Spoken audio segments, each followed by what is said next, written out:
Iran और Israel के बीच में आज जंग का चौथा दिन है और आज भी ताबड़तोड़ एक दूसरे पर हमले जारी रहे। लेकिन सबसे बड़ी खबर उस वक्त में निकल करके सामने आई जब इजराइल के दोस्त यानी अमेरिका, उसके दूतावास पर सीधे मिसाइल गिरी। यह अपने आप में सबसे बड़ी खबर है।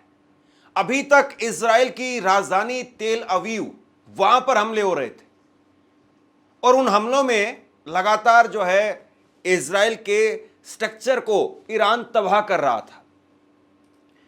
डोनाल्ड ट्रंप ने कहा कि हम इस युद्ध में नहीं आएंगे। यह भी खबर निकल करके सामने आई, आज सुबह ही मैंने आपको खबर बताई, जिसमें कहा गया कि इजराइल ईरान के सुप्रीम लीडर खामेनेई की हत्या करना चाहता था, खामेनेई को मारना चाहता था, लेकिन अमेरिका ने वीटो पावर लगा दी। अमेरिका ने कहा कि अगर हमारे लोगों का नुकसान नहीं हुआ है, हमारे लोगों को ईरान अगर टारगेट नहीं कर रहा है, तो हम उनके राजनीतिक नेतृत्व के ऊपर हमला करने की इजाजत आपको नहीं दे सकते हैं। सब जानते हैं कि इजराइल तो केवल एक मुखौटा भर है, पीछे पूरी ताकत अमेरिका की है। लेकिन अब जो खबर निकल करके सामने आई वो वाकई बेहद चौंकाने वाली है। अमेरिकी दूतावास पर सीधे ईरान की मिसाइल गिरती है और उसके बाद में अमेरिकी दूतावास को न केवल अस्थायी तौर पर बंद कर दिया जाता है, बल्कि अमेरिकी दूतावास से कर्मचारियों को निकाल करके सेफ जगह पर भेज दिया गया, दूसरी जगह पर भेज दिया गया। आप सोचिए कि एक तरफ जो है वो इजराइल के तमाम अलग अलग दावे हैं और दूसरी तरफ पर यह कार्रवाई है जो इस वक्त में ईरान की कार्रवाई है। ये कुछ तस्वीरें देखिए आप, ये तस्वीरें देखिए जिसमें अमेरिकी दूतावास पर मिसाइल गिरी है और उसके बाद में नुकसान भी यहां पर दिखाई दे रहा है। अमेरिकी दूतावास में नुकसान हुआ है और इस बात की पुष्टि खुद अमेरिकी दूतावास की तरफ से की गई है। अमेरिकी दूतावास के अधिकारियों ने बताया है कि हां, हमारे यहां पर मिसाइल गिरी है और हम अपने लोगों को बाहर लेकर के जा रहे हैं। अब दो बातें यहां पर समझनी जरूरी है। पहली बात तो यह है कि क्या ईरान ने बड़ी गलती कर दी है? क्या ईरान को अब इस गलती की सजा भुगतनी पड़ेगी? क्या ईरान ने इस गलती के जरिए अमेरिका की एंट्री का रास्ता अब इसमें खोल दिया है? क्या अमेरिका अब वाकई इस लड़ाई में सीधे तौर पर शामिल होगा? सवाल बहुत सारे हैं और जवाब भविष्य की गर्त में छिपे हुए हैं। जवाब आने वाले दिनों में देखने को मिलेंगे और जवाब यह भी कि डोनाल्ड ट्रंप का अब इस पर क्या बयान आता है। ईरान के सोमवार सुबह इजराइल पर किए गए मिसाइली हमले की जद में अमेरिकी दूतावास भी आया है। ईरानी मिसाइली हमले में तेल अवीव स्थित अमेरिकी दूतावास की इमारत के कुछ हिस्से टूट गए। हालांकि ये नुकसान बहुत ज़्यादा नहीं है और किसी को चोट भी नहीं लगी है। हमले के बाद में इमारत को अस्थायी तौर पर बंद कर दिया गया है। अमेरिकी दूतावास तक मिसाइल पहुंचने के बाद में डोनाल्ड ट्रंप के रुख पर दुनिया की नज़र रहेगी, क्योंकि संघर्ष शुरू होने के बाद में यह पहला मौका है जब अमेरिकी राजनयिक मिशन सीधे तौर पर खतरे में आया है। अब इस बात को समझिए जरा, अमेरिका उसकी ईगो उसके नाक पर रहती है। डोनाल्ड ट्रंप वो अपने ही साथी एलोन मस्क को क्या कुछ कह देते हैं। डोनाल्ड ट्रंप के बड़बोलेपन पर सारी दुनिया जानती है कि किस तरीके के वो आदमी, किस मिजाज के आदमी है, किस तुनक मिजाज के आदमी है। अब जब उनके दूतावास पर सीधे तौर पर हमला हुआ है, क्या इसको वो इग्नोर कर देंगे? क्या वो कोई बड़ी सजा इसको लेकर के ईरान को देंगे? और सवाल फिर ये भी कि क्या ईरान इसको लेकर के स्पष्टीकरण देता है या फिर ईरान ये कहता है कि नहीं, हमने टारगेट करके हमला किया है, या फिर ईरान की तरफ से कहा जाता है कि हम कहीं और मिसाइल जो है डालना चाह रहे थे और मिसाइल जो है गलती से चली गई है। ट्रंप ने एक दिन पहले ही अमेरिका को नुकसान पहुंचाने पर ईरान के खिलाफ युद्ध में उतर जाने की धमकी दी थी। इजराइल में अमेरिकी राजदूत माइक हकाबी ने सोमवार सुबह सोशल मीडिया पर बताया कि ईरान के मिसाइल हमले के बाद में तेल अवीव अमेरिकी दूतावास को अस्थायी तौर पर बंद कर दिया गया है और कर्मचारियों को सुरक्षित जगह पर ले जाया गया है, भेजा गया है। इंटरनेट पर तेल अवीव से वीडियो सामने आए हैं। इनमें दूतावास की टूटी खिड़कियां और बिखरा हुआ सामान पड़ा दिखाई दे रहा है। תראו, רסיסים על הגלזביץ'. אני צועד הביתה, אני עוד לא יודע מה אני הולך לראות.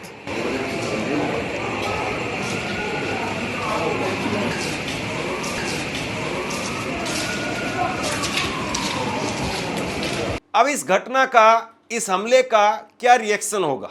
इजराइल की तरफ से क्या रिएक्शन होगा, अमेरिका की तरफ से क्या रिएक्शन होगा, और ईरान भी इस पर क्या स्पष्टीकरण देता है, यह समझना बहुत जरूरी है। लेकिन इसको आप हल्के में नहीं ले सकते हैं कि अमेरिकी दूतावास पर मिसाइल गिरी है। अगर ये जानबूझ करके गिराई गई है ईरान की तरफ से, तो फिर समझने वाली बात होगी कि क्या ईरान अब अमेरिका को भी इस युद्ध में लाना चाहता है। हालांकि अगर अमेरिका की सीधे तौर पर एंट्री होती है तो फिर ईरान का पक्ष जो है वो कमजोर पड़ जाएगा, क्योंकि ईरान जो है वो इजराइल के साथ में तो इस वक्त में दो दो हाथ जरूर कर रहा है, लेकिन अगर अमेरिका सीधे तौर पर इस युद्ध में उसकी एंट्री होती है तब फिर मुश्किल हो जाएगी। या फिर यह कहा जाए कि जिस तरीके से इजराइल इस वक्त में फंसा हुआ नजर आ रहा है, तो क्या वाकई इजराइल ने जानबूझ करके कोई शरारत की है जिसकी वजह से यह मिसाइल सीधे अमेरिकी दूतावास पर गिर गई है? क्योंकि कई बार यह भी है कि आप अपना जो कवच है, आयरन डोम सिस्टम है, अगर उसको आप अमेरिकी दूतावास के वहां से अगर हटा लें, अमेरिकी दूतावास पर अगर सीधी मिसाइल आ जाए, तो फिर यह भी होता है कि कई बार खुद कमजोर हो रहे हों तो सामने वाले को आगे कर दिया जाता है, और सामने वाले को जैसे ही थप्पड़ लगता है उसके बाद में लड़ाई का एंगल चेंज हो जाता है। जैसे कई बार हिंदी पिक्चर फिल्मों में होता है कि आदमी जो है वो बैठ जाता है और फिर थप्पड़ लगता है दुल्हन के पिताजी को, और फिर शादी जो खटाई में पड़ जाती है, पिक्चर जो है वो कोई ट्विस्ट में बदल जाती है। तो क्या वाकई इजराइल ने भी यही किया है कि इजराइल खुद नीचे बैठ गया और थप्पड़ अमेरिका को लग गया, और इसके बाद में अब ईरान जो है इसकी सजा भुगतेगा? ये अपने आप में समझने वाली बात है। इजराइल दूसरी तरफ दावे कर रहा है, इजराइल की तरफ से दावे किए जा रहे हैं कि हमने ईरान में बड़ा भारी नुकसान पहुंचाया है। इजराइल का दावा है कि ईरानी एयर स्पेस पर हमारा कंट्रोल हो गया है। कहा 30% मिसाइल लॉन्चर्स तबाह किए गए हैं। आज ईरान की फॉरेन मिनिस्ट्री पर हमला किया और अब तक 224 लोगों की मौत हो चुकी है।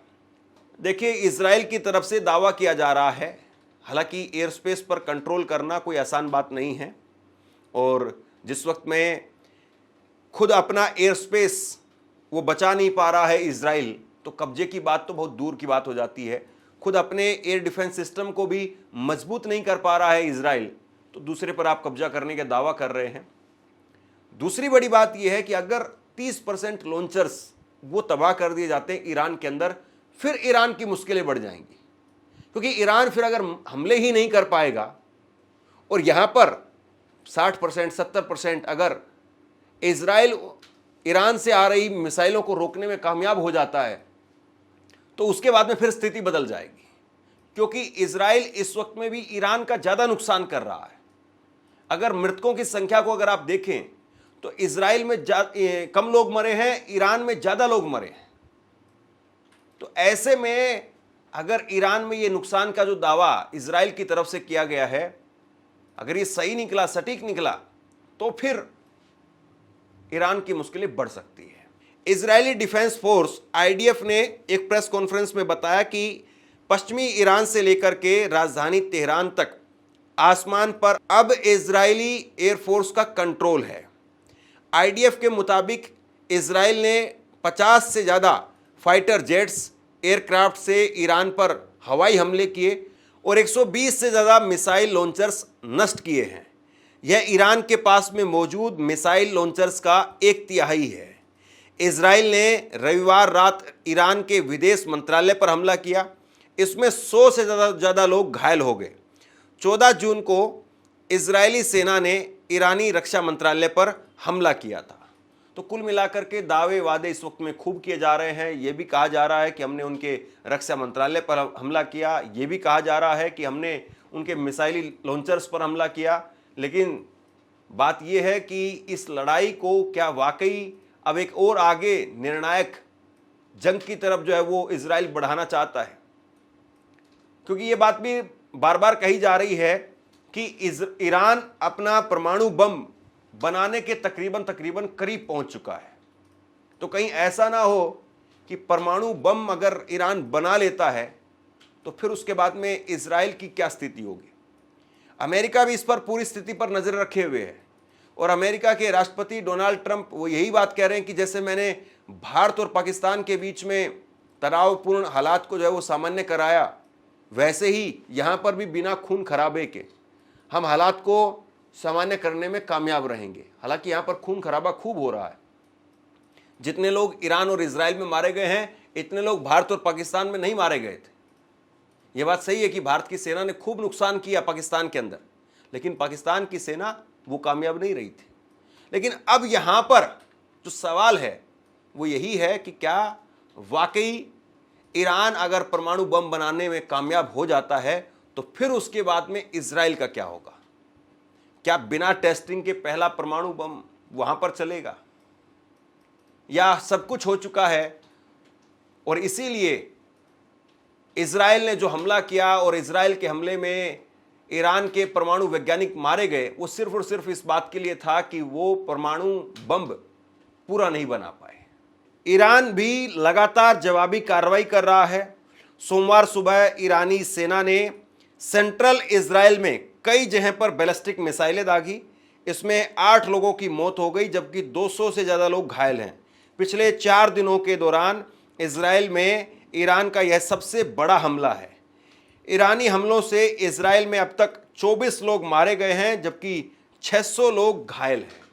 तो कुल मिलाकर के आप कह सकते हैं कि हालात इस वक्त में इजराइल के लिए भी सामान्य नहीं है और इजराइल में भी शांति नहीं है। ये तस्वीरें देखिए, जो मैंने आपको तस्वीरें दिखाई थी, इजराइल में भी लोग पलायन करने को मजबूर हो गए हैं। डर और दहशत का कुछ ऐसा माहौल है कि लोग अपना सूटकेस पैक करके निकल रहे हैं और इस तरह की तस्वीरें पहले दिखाई नहीं दी थी। और दूसरी तरफ जो है वो इजराइल की तरफ से दावा किया जा रहा है, इजराइल के प्रधानमंत्री बेंजामिन नेतन्याहू वो अनऑफिशियल तौर पर इस बात को कह रहे हैं कि हम खामेनेई को मारना चाहते हैं। क्योंकि आज उनसे जब सवाल पूछा गया कि क्या वाकई ऐसा था, रॉयटर्स एजेंसी ने यह दावा किया है कि खामेनेई निशाने पर थे, तो इस पर बेंजामिन नेतन्याहू चुप हो जाते, खामोश हो जाते हैं। अब सवाल इस बात का है दोस्तों कि जिस प्रकार से ये हमले जारी हैं और जिस प्रकार से हमले लगातार बढ़ते जा रहे हैं, ऐसे में क्या बेंजामिन नेतन्याहू वाकई खामेनेई को निशाने पर ले सकते हैं? और अगर ईरान के हमले इजराइल पर इसी तरीके से लगातार बढ़ते रहे तो बेंजामिन नेतन्याहू अपने लोगों को, अपने पब्लिक को कैसे जो है शांत करेंगे? ये भी उनके लिए एक बड़ी मुसीबत बढ़ती जा रही है। बेंजामिन नेतन्याहू के चेहरे का रंग उड़ा हुआ है। वो जानते हैं कि इस वक्त में जिस तरह के हालात का वो सामना कर रहे हैं उनके लिए आसान नहीं है ये।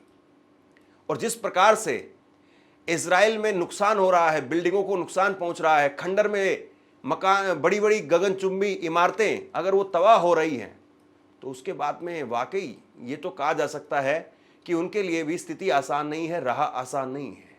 और दूसरी तरफ खुद इजराइल के प्रधानमंत्री बेंजामिन नेतन्याहू वो विक्टिम कार्ड खेलने लगे। इसी से आप समझिए कि इस वक्त में इजराइल की स्थिति क्या है, इजराइल के हालात क्या है। बेंजामिन नेतन्याहू ने क्या कहा है, सुनिए। ईरान ने मेरी हत्या की कोशिश की, ट्रंप को भी मारना चाहता था। इजराइल के प्रधानमंत्री नेतन्याहू इस बात को कह रहे हैं। समझ में नहीं आता है कि एक तरफ आप कहते हैं कि हमने उनका एयर स्पेस पर कब्जा कर लिया है, 30% उनके लॉन्चर्स तबाह कर दिए हैं, हमने उनके रक्षा मंत्रालय पर हमला किया है, लेकिन दूसरी तरफ आप कह रहे हैं कि वो मेरी हत्या करना चाह रहे हैं। यानी ईरान पर ये जो है वो लगातार ये बात कही जा रही है और ट्रंप को भी बीच में ले आए, क्योंकि बगैर ट्रंप के काम चलने वाला नहीं है। ट्रंप को साथ में रखना जरूरी है। ये कहना, ये बताना ट्रंप को, अमेरिका को कि देखो देखो हमें ही अकेले नुकसान नहीं होगा, आपको भी नुकसान होगा। मतलब कुल मिलाकर के इस वक्त में इजराइल पूरी तरह से थर्राया हुआ, घबराया हुआ जो है नजर आ रहा है। और इसीलिए प्रधानमंत्री जो है वो, आप सोचिए जरा इस बात को ये जो स्टेटमेंट निकल करके सामने आया है, ये स्टेटमेंट बेंजामिन नेतन्याहू का, आप इसको हल्के में नहीं ले सकते। जब दो देशों के बीच में युद्ध चल रहा हो, अगर प्रधानमंत्री को थ्रेट हो भी, धमकी भी दी गई हो, तब भी प्रधानमंत्री उस बात को इग्नोर कर देते हैं, क्योंकि प्रधानमंत्री का इस बात को स्वीकार करना वही अपने आप में बहुत बड़ी बात कि मुझे मारने की धमकी मिल रही है, ट्रंप को भी मारना चाहता है। ये बातें कह करके बेंजामिन नेतन्याहू अपने ही लोगों का हौसला तोड़ रहे हैं।